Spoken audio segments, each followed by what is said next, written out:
अरे आप तो इस बार बोल रहे थे कि छठ में घर नहीं आ पाएंगे, गाड़ी घोड़ा नहीं मिल रहा है, कैसे आ गया? अरे गाड़ी घोड़ा नहीं मिल रहा था उससे क्या, छठ पूजा नहीं ना छोड़ सकते थे, आ गए ट्रकवे से। देखो छोटुआ के घर के पास लगा हुआ है। तो इस बार छठ घाट ट्रकवे से चलेंगे? अरे हाँ ठीक है ठीक है।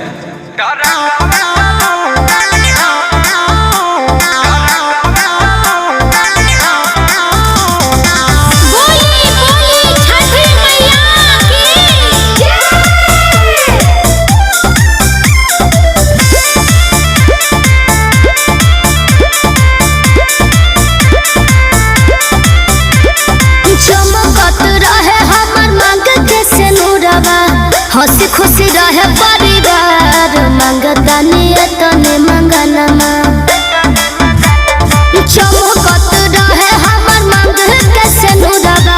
हंसी खुशी रहे परिवार, मंगतानी तने मंगनमा। पियावा चलावेला ट्रक, छठी मैया रखी हदयनमा। पियावा चलावेला ट्रक, छठी मैया रखी हदयनमा।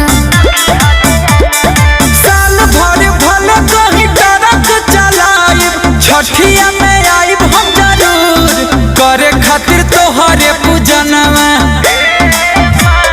साल भर भल कहीं ट्रक चलाइब, छठिया में आइब हम जरूर, करे खातिर तोहरे पूजनवा। ट्रकवा चलाब तनी हम, छठी मैया रखी हदयनवा।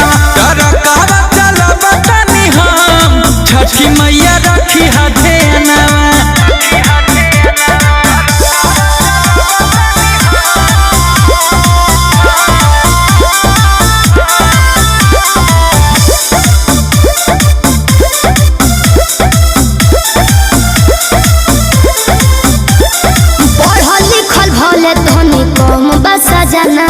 भूल नहीं खेतब एको पूजा के समाना।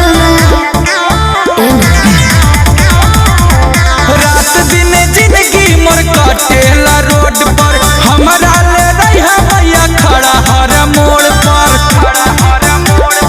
तोहरे आशीर्वाद से हम बननी ड्राइवर, तू ही सहारा मैया मोर, तोरे से दुनिया जहानवा। ट्रकवा चलाब तनी हम, छठी मैया रखी हदयनवा। ट्रकवा चलाब तनी हम, छठी मैया रखी हदयनवा।